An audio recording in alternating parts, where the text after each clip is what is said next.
Kalian semua lagi dengerin Sarjana Humor Podcast. Podcast yang katanya sarjana humor tapi tidak terlalu lucu. Apa kabar kalian semua? Ah, sebenarnya sebenarnya gue udah ngantuk sih, tapi ya udahlah ya.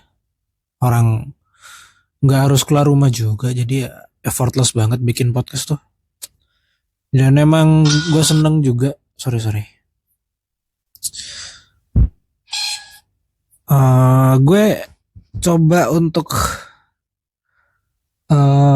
gue sempat coba lempar pertanyaan ke TikTok gue.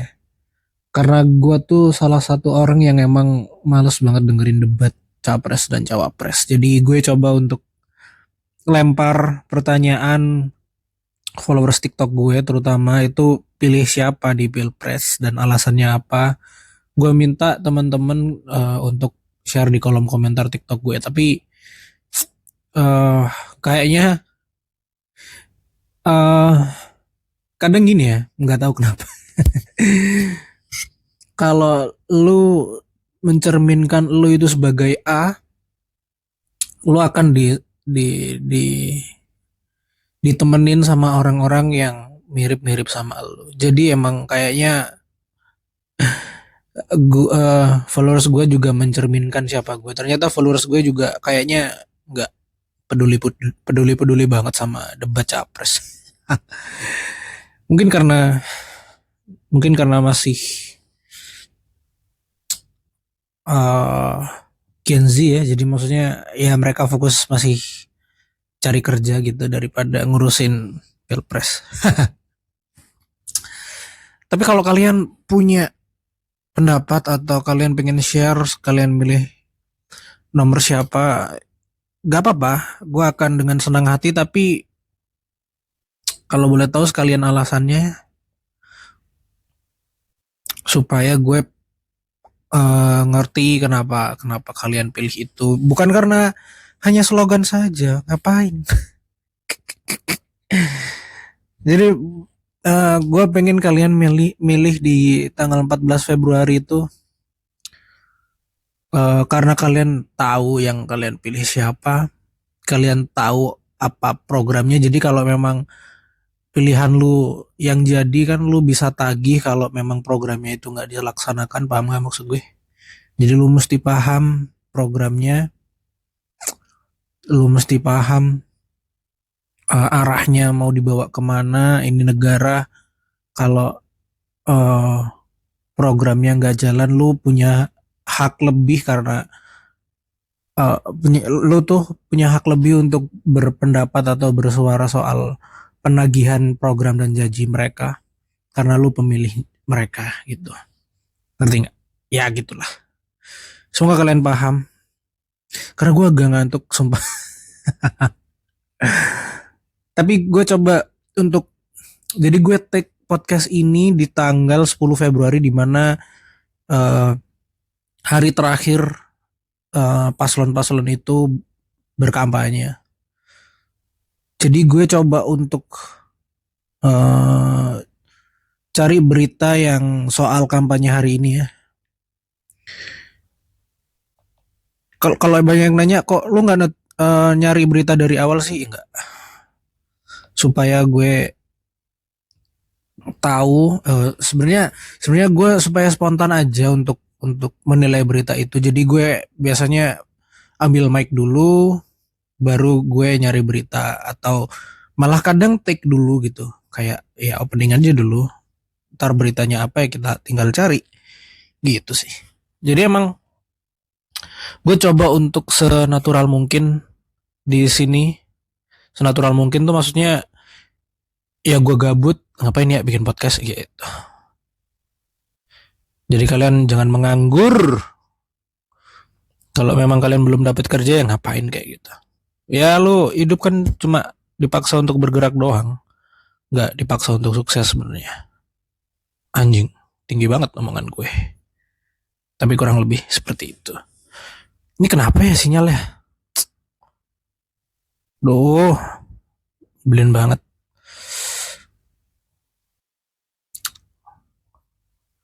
Anjing lah, kenapa sih ini sinyal?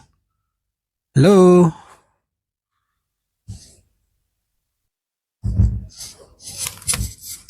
Aduh. Kalau ada yang nanya itu nyari berita di mana sih? Di Instagram, men. Ya di portal berita kayak misal gue buka Instagramnya detik.com gitu-gitu sih. Detik. Kita coba detik ada berita apa? Detik. Detik.com. Sinyalnya kenapa ya? Lemot banget sumpah. Nyebelin, nyebelin, nyebelin. Oke. Dimulai dari mana ya anaknya?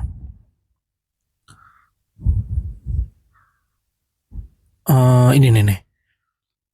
Coba kita mulai dari sini aja ya. Temuan terbaru diungkap KPU soal surat suara di Malaysia. Belakangan ini tengah geger surat suara Pilpres 2024 sudah tercoblos di Malaysia. KPU menyelidiki dugaan kecurangan ini dan mengungkap hal baru.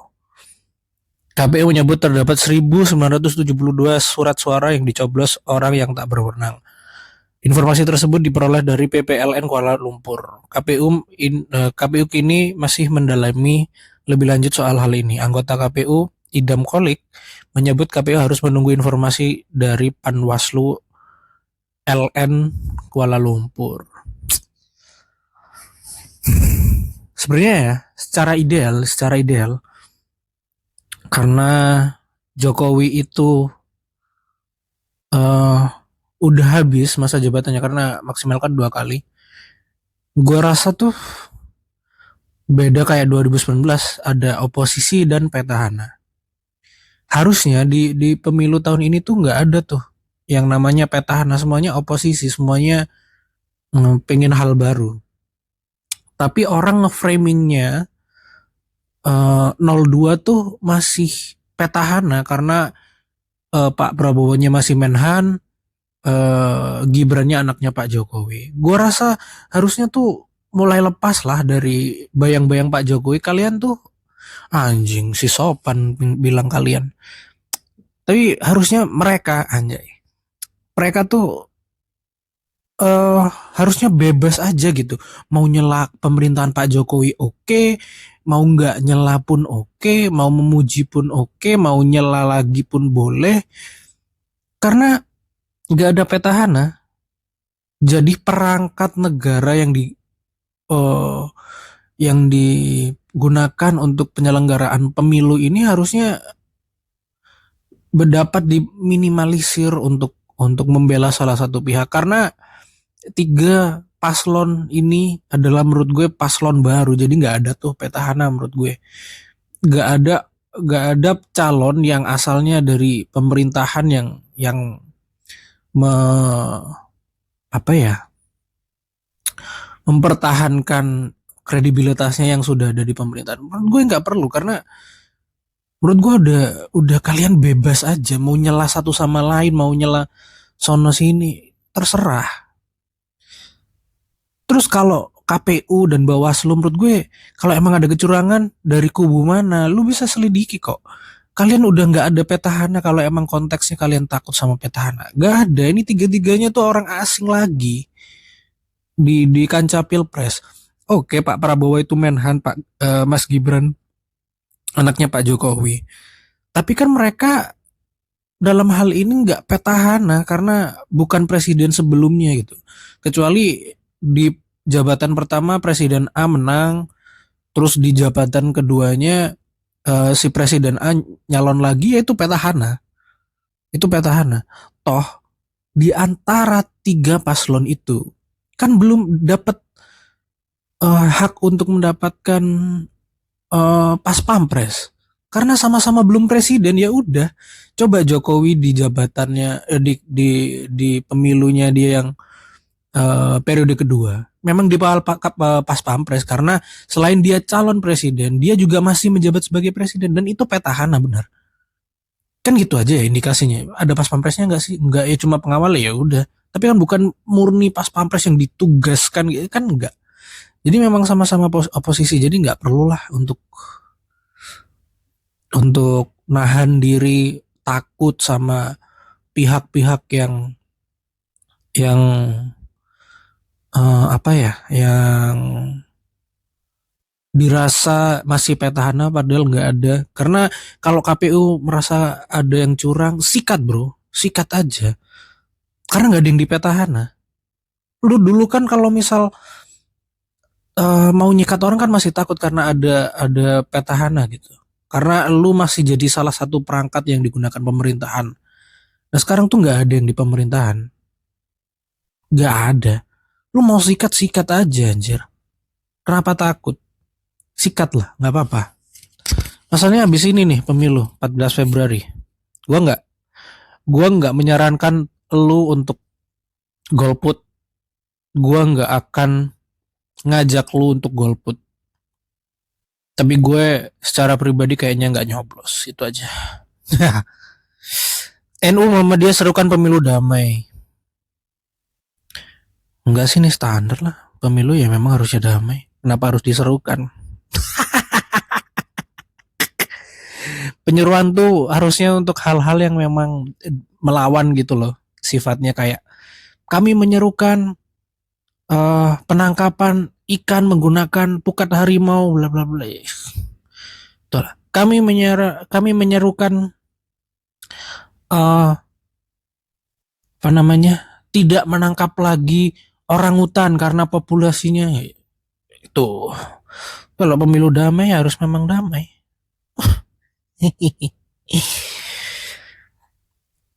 Hajatan rakyat Ganjar Mahfud, tempat rakyat menyampaikan harapan.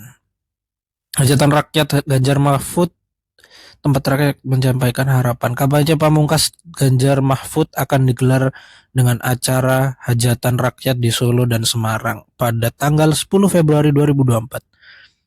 Hajatan rakyat ini merupakan rangkaian kampanye yang dilakukan Ganjar Mahfud untuk memenuhi rakyat di berbagai daerah.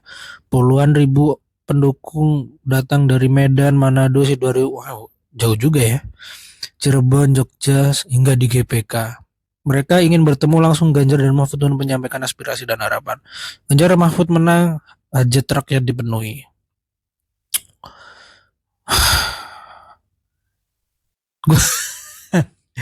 Ini agak jahat tapi gue punya pemikiran ini memang agak jahat. Apakah setiap orang tuh bener-bener dikasih hak pilih? Ngerti nggak maksud gue?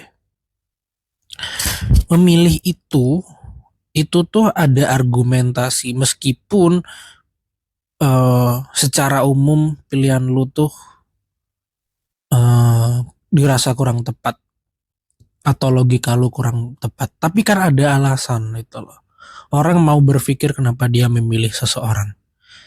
Tapi apakah setiap orang itu dikasih hak pilih? Lo tahu nggak sih tukang parkir yang ditanya sebutkan 3 negara dari huruf apa ya, M kalau nggak salah, Indonesia, Malaysia, Bekasi, tuh dia jawab gitu aja, nggak pakai logika, terus lu kasih hak pilih. Terkesan jahat tapi ya gue mencoba untuk, temen gue banyak yang pendukungnya salah satu capres gitu, jadi ada yang pilih capres A, B, C, banyak. Tapi mereka tuh bisa kalau gue tanya tuh, oh iya begini, begini, begini. Gue milih ini karena programnya ini. Oh, gue pilih ini karena anggaran sekian dengan sekian program menurut gue make sense. Kalau orang yang lu tanya 3 negara dari huruf apa P atau M itu dia jawab Indonesia, Malaysia, Bekasi, dia aja nggak ngerti huruf awal tuh apa. Bahkan mungkin dia nggak ngerti P sama M itu apa. Lu lihat nggak sih ada orang, ya orang itu, orang tukang parkir itu ditanyain di TV. Gue nggak nyampe alasan TV sampai sekarang tuh kenapa masih mau ngangkat orang-orang kayak gitu. Maksud gue itu ditanyain mulai parkir jadi tukang parkir mulai kapan? Baru. Enggak, mulai jadi tukang parkir itu kapan? Oh, mulai kapan? Senin. Waduh. Masa yang kayak gitu masih punya hak suara sih? Iya udah lah ya. Gue nggak tahu itu sampai sekarang nggak ada klarifikasinya dia normal atau ODGJ. Gue nggak bilang gila karena ada beberapa pihak yang nggak setuju dengan kata-kata orang gila, tapi lebih setuju dengan ODGJ. Itu tuh yang buat gue, apakah orang-orang kayak gini tuh masih dapat hak pilih? Gue juga masih bertanya-tanya. Lu tahu tuh Sony Pedot, Sony Sony Pak Sony itu yang sama Pak Purnomo polisi itu, yang ODGJ itu. Apakah orang ODGJ itu juga dapat hak suara? Karena kan ada suatu sistem untuk berpikir dia yang tidak sempurna gitu, yang udah lagi nggak sempurna. Apakah orang-orang kayak gitu dikasih hak suara? Kalau iya, susah juga ya. Atau mungkin dianggap nggak sah? Kita nggak tahu. Oke, lanjut. Puan ungkap alasan kampanye Akbar terakhir Ganjar Mahfud di Solo. Kebetulan alhamdulillah kami mendapatkan zona Jawa Tengah. Jadi pemilihan Solo ya karena memang salah satu basis PDIP di kota Solo. Jadi kita datang ke sini. Oh itu doang bu.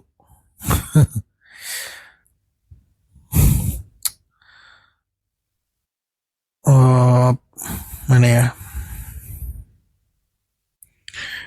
Dewan Empu isi meninggal usai tampil kampanye Ganjar Mahfud. Ya ampun. Blacius Subono, Eskar MSN, Dewan Empu isi Jogja. Ya ampun, kasihan banget. Salah satu seniman yang berdandan sebagai tokoh Semar meninggal dunia setelah tampil di kampanye Ganjar Pranowo Mahfud MD di depan Balai Kota Solo. Almarhum ialah Blacius Sabono, Dewan Empu isi Yogyakarta, isi Surakarta. Isi Surakarta menyampaikan duka cita bla bla bla bla bla. Dilansir dari Detik Jateng, peristiwa tersebut terjadi saat Ganjar dan Mahfud hendak diberi wayang oleh Puan Maharani dan Arsyad Rashid. Awalnya Ganjar dan Mahfud melakukan kirap dari Ngarsopuro menuju ke Jalan Slamet Riyadi dan berhenti di depan Balai Kota. Sampai Balai Kota turut berduka ya. Sampai sekarang belum tahu ya kenapa intinya dia meninggal, maksudnya serangan jantung kayak atau apa, belum ya.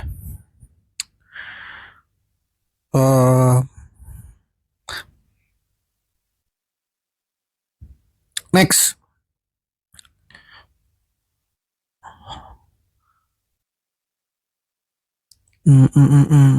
Apa ya?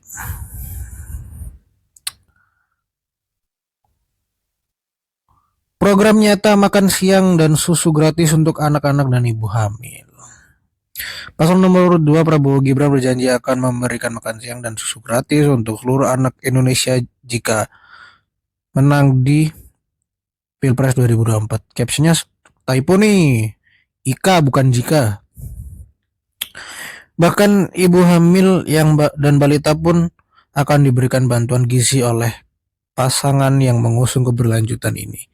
Menurut paslon nomor urut 2, kesejahteraan masyarakat serta kemudahan rakyat dalam mendapatkan pekerjaan juga pelayanan kesehatan dan adalah prioritasnya.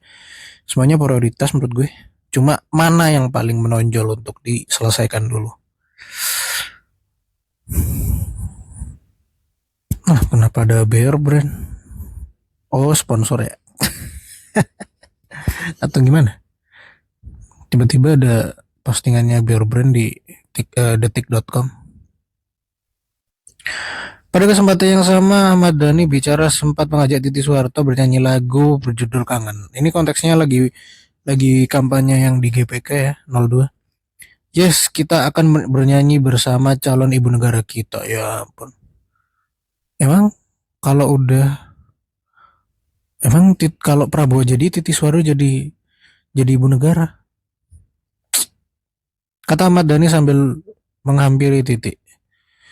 Tidak terlihat apakah Titi ikut bernyanyi apa tidak, namun dia ikut maju ke depan panggung dan menyalami pendukung Prabowo Gibran sebelum akhirnya kembali ke tempatnya setelah lagu Kangen selesai. Ya ampun. sarkas banget. Nyanyiin lagu kangen waktu kampanye Pak Prabowo dihadiri Titi Soeharto, ya ampun. Ha.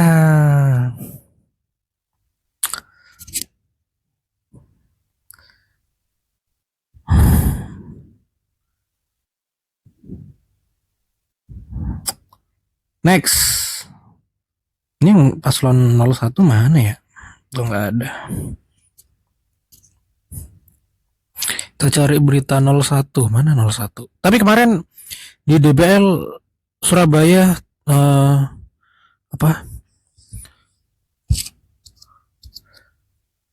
Desak Anies ya, Desak Anies di DBL Surabaya rame banget. Rame banget dan beliau bilang katanya Desak Anies paling rame itu di Surabaya. Kata Anies soal peluang koalisi dengan Ganjar setelah Ahok turun gunung. Ya koalisi mah koalisi aja. Koalisi itu menurut gue yang ideal. Ya kita tahu di dunia ini nggak ada yang ideal, tapi yang ideal kan berkoalisi itu karena ada potensi dalam koalisi yang ada gitu. Gue mau misal lu mau jualan gitu ya, tapi lu tahu potensi lu di mana, tapi sehingga lu butuh partner gitu, jadi lu berkoalisi dengan temen lu. Lu tahu lu orangnya ambisius, lu tahu market share, lu tahu dan segala macamnya, tapi lu nggak punya kemampuan skill untuk negosiasi dan menawarkan produk, lu ajak temen lu karena lu ngerasa temen lu punya potensi dan skill soft skill itu. Kan itu ya yang menurut gue harusnya kolaborasi, koalisi, apa partnership atau apalah itu, terlalu banyak bahasa susah banget. Itulah. Jadi kalau jadi kalau emang karena saling sayang dan kedekatan mah susah banget ya. Tapi ya nggak bisa sih. Tetap aja karena kita hidup di Indonesia. Jadi kalau lu jadi direktur di suatu perusahaan karena bapak lu yang punya perusahaan itu ya wajar gitu ya, sama aja. Ya sama kayak Anies, kalau Anies berseberangan sama Ahok, meskipun Ahok dianggap punya potensi atau skill yang dapat membantu negara, ya nggak akan dipilih kalau emang berseberangan. Jokowi, saya tidak akan kampanye. Ya bagus pak.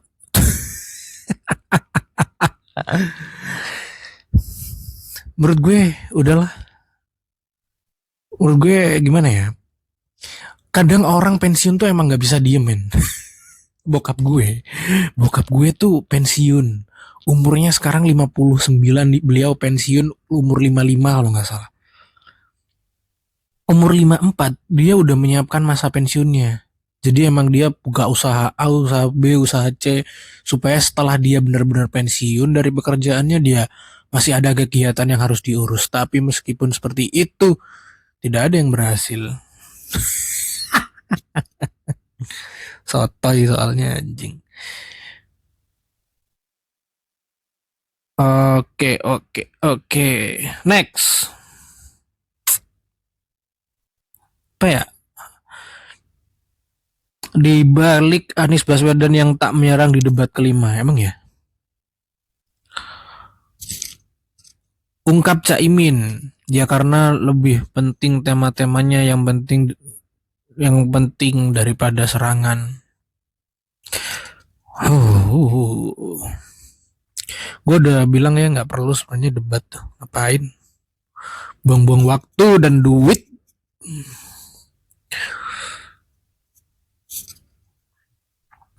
Oh ini yang kemarin rame klarifikasi Raffi Ahmad soal pencucian uang. Tapi sebenarnya gue nggak tahu ya, maksudnya. Tapi memang cepet banget sih, cepet banget dia.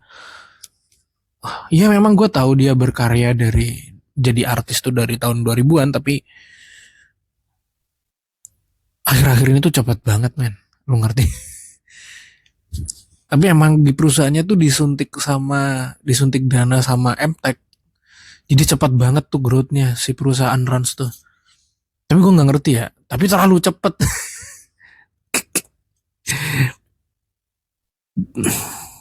Ya wajar sih orang curiga. Prabowo mau buka 300 FK atasi kekurangan 140.000 dokter. ID angkat bicara. Oke. Bicara 300 FK, dengan setiap FK akan bisa memproduksi dalam setahun minimal mahasiswa 50, artinya 50 dikalikan 300 yaitu 15.000. Apa yang terjadi kalau membuka FK tanpa membuat aspek kebutuhan atau peta kebutuhan tadi? Maka yang terjadi adalah overload. Ya menurut gue susah juga ya. Kalau menurut gue ya, dokter itu salah satu profesi yang cukup riskan. Jadi dengan membuka 300 fakultas kedokteran tapi dan membuka beasiswa misal karena alasan untuk menekan angka kekurangan dokter yang mencapai 140.000, ya apakah orang-orang atau anak-anak itu yang mau masuk fakultas kedokteran ilmunya tuh nyampe? Ngerti nggak maksud gue? Itu tuh riskan banget loh. Kalian buka FK 300 titik atau 300 unit atau apalah. Tapi orang-orangnya, anak-anaknya tuh gak mampu otaknya sampai sana. Ya gak akan jadi dokter yang oke gitu. Ngerti gak maksud gue? That's why kita dikasih pilihan mau masuk apa. That's why banyak fakultas, banyak anak yang tidak keterima di fakultas kedokteran karena mungkin ada hal lain memang, tapi salah satu faktornya kan emang anak ini dirasa nggak mampu untuk masuk ke fakultas kedokteran. Daripada dia bisa lulus tapi nggak bisa ngapa-ngapain, buat apa gitu loh. Ya kan kita namanya usaha, jadi ini. Lo tau nggak di ITS itu Institut Teknologi 10 November di Surabaya, dia buka fakultas kedokteran loh. Basisnya teknologi, ya, kebanyakan harusnya teknik. Tapi beberapa tahun lalu juga buka untuk manajemen sih. Jadi emang mulai geser. Jadi menurut gue masih percaya untuk bantuan swasta tuh lebih oke. Maksudnya kalau kampus-kampus swasta yang dinaungi yayasan itu masih lebih oke daripada negeri gitu. Bukan daripada sih sebenarnya. Maksud gue pengaruh swasta tuh sangat masih ada gitu. Jadi emang diperlukan sekali untuk support ke teman-teman swasta itu. Karena mereka yang punya capital di situ. Jadi ya menurut gue capital penting untuk membantu sih. Kalau lu nggak punya uh, cash yang oke, ya lu nggak akan bisa bantu orang sih. Jadi emang kaya itu penting. Anyway, gue ngantuk banget ya. Oke, lanjut dulu lah.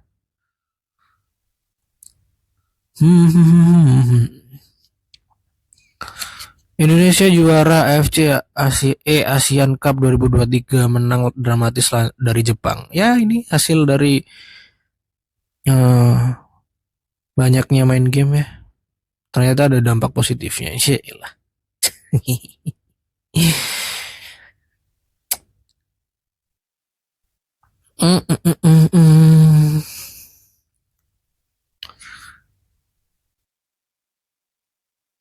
Australia izinkan pekerja buat tolak telepon dari bos di luar jam kerja. Ya emang nggak perlu diberi izin sih, maksudnya pemerintah sampai turun tangan loh. Menurut gue di luar jam kerja ya harusnya itu hak kita untuk sebagai orang aja gitu. Kecuali lu emang suka pekerjaannya ya, kadang lu belum ditelepon bos malah lu yang telepon bos karena lu suka sama kerjaannya. Jadi lu yang punya inisiatif ke bos lu untuk, Pak saya punya ide ini bagaimana, gitulah. Jadi lu nggak harus ditelepon bos kalau lu suka sama kerjaannya. Oke, kayaknya itu aja. Gak ada yang terlalu gimana-gimana beritanya karena menjelang pemilu. Jadi gue rasa gue cuma harus berharap, terus berharap ke teman-teman semua untuk menjaga eh, pemilu ini. Gue rasa secara pemilu tuh kita punya angkatan keangkatan. Kita punya keamanan yang oke ya. Ketika ada sesuatu, gue yakin sekali untuk menyerahkan seluruh perangkat keamanan ke petugas-petugas yang berwenang untuk menjaga itu, dari TNI, dari Polri. Gue percaya. Jadi semoga nggak ada perpecahan. Yang gue yakin masih ada perpecahan adalah grup keluarga Anda, dan kalau Anda tidak merasa sesuai dengan grup itu, silahkan keluar karena menurut gue nggak durhaka kok. Masa negaranya demokrasi, rumahnya tidak? Wow, terima kasih yang sudah mau mendengarkan. Dadah.